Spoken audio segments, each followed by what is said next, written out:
You've probably noticed that someone compliments you, praises your work, or thanks you for your kindness, and it feels good. But only for a moment. Then, one negative comment, one rude remark, or small insult sticks in your head for days, maybe even years. You replay it, dissect it, and somehow, no matter how many kind words you've received, that one insult echoes the loudest. But why is that? Why do we forget kindness so easily, yet remember insults like scars that never fade? The answer lies deep in the wiring of the human brain, and it reveals something profound about how we process pain, threat, and self-worth. Let's start with the simplest truth. Your brain is built to protect you, not to make you happy. Thousands of years ago, our ancestors survived by paying close attention to danger and angry face. A harsh tone or social rejection could mean being cast out of the tribe, which often meant death. So the brain evolved what scientists call the negativity bias. It's a survival mechanism that makes negative experiences stick in memory far more than positive ones. Your brain sees insults as social danger signals. Kindness feels safe, but insults feel like threats. And the brain's priority is always remember the threats. When someone insults you, the brain activates the amygdala, the part responsible for processing fear and emotional pain. Within milliseconds, your body releases cortisol, the stress hormone that tells you this is important. Pay attention.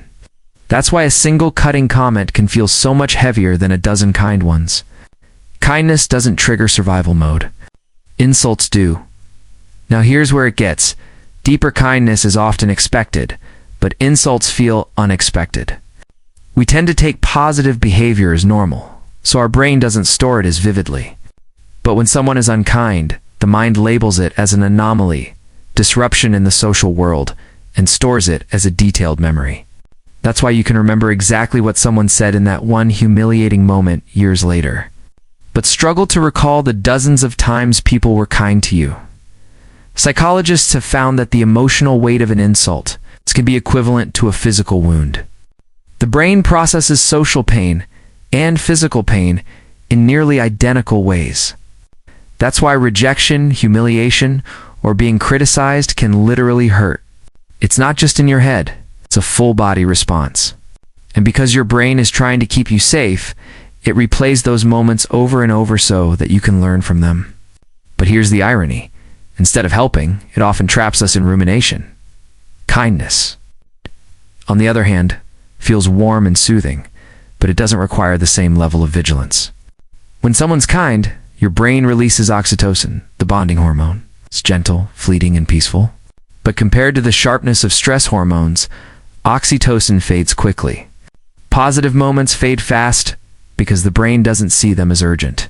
Negative ones stick because they're tied to survival. This imbalance creates a distorted reality. You could receive 10 compliments and 1 criticism, and your mind will fixate on the criticism. Social psychologists call this the 1-2-5 rule. It means it takes roughly 5 positive interactions to balance out the emotional weight of 1 negative one. That's why we can feel deeply loved and appreciated, and still be haunted by the one person who didn't see our value. But there's another layer: ego and identity.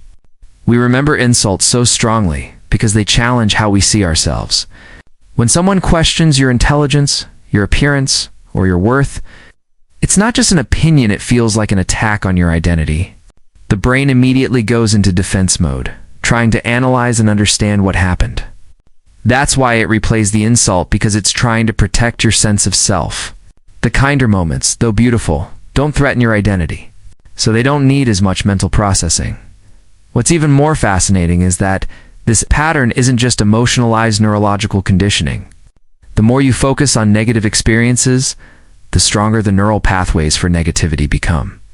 Over time, your brain starts expecting insults, scanning for them, and remembering them more vividly. This is why some people feel chronically undervalued even when surrounded by love. Their brains have been trained to prioritize pain over peace. But the good news is, you can retrain it. Through practices like gratitude journaling or mindfulness, psychologists have found that you can rewire your brain's attention system.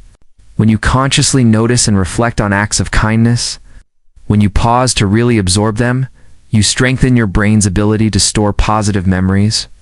Over time, kindness stops slipping away so easily. It begins to take up more space in your mental world. Here's something few people realize. Remembering. Kindness is not just about being grateful, it's about emotional resilience. When you focus on kind moments, you remind your brain that the world isn't just full of threats. It's full of safety, care, and connection. That shift changes how you interpret future insults too. Suddenly, someone's unkind words don't carry as much power because your internal world isn't starved for positivity anymore.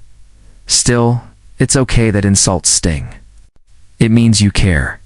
It means you're human. The goal isn't to stop feeling them, it's to stop letting them define you. The next time someone's words echo in your head, pause and ask yourself, why does this hurt so much? What story about myself am I believing because of this? Often the pain isn't just from their words, it's from how we interpret them.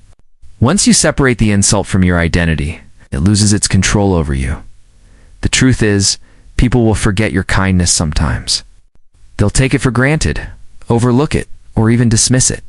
But your kindness still matters. Every gentle act changes the emotional atmosphere around you even if no one remembers it perfectly. You may not see the impact, but it's there, stored in someone else's quiet moment of comfort. So while the world may remember your mistakes louder than your kindness, don't let that change who you are. Be kind anyway. Because in the long run, the peace you create inside yourself is far more powerful than any insult you'll ever receive. If you enjoy exploring how the human mind interprets pain, emotion, and self-worth, and you want to understand why we think and feel the way we do, make sure to subscribe to PsycheEdge. Together, we'll keep uncovering the fascinating psychology behind what it means to be human, one truth at a time.